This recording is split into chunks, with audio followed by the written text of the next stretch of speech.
Okay, had to pause for a second because my battery was dying, but as you can see, fan motor was bad, so ended up having to replace that.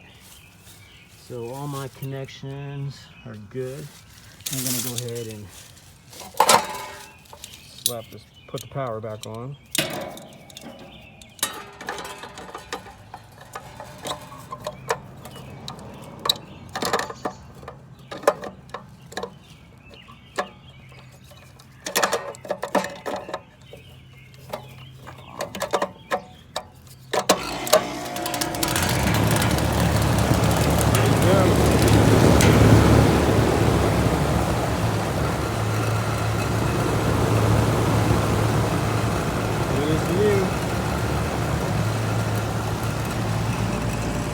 We'll let it run for a little bit so I can check my pressure, check the amperage on it. Amps are good.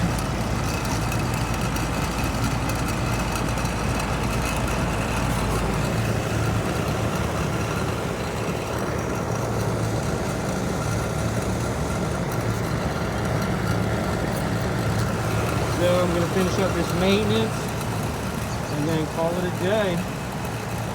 So that's it.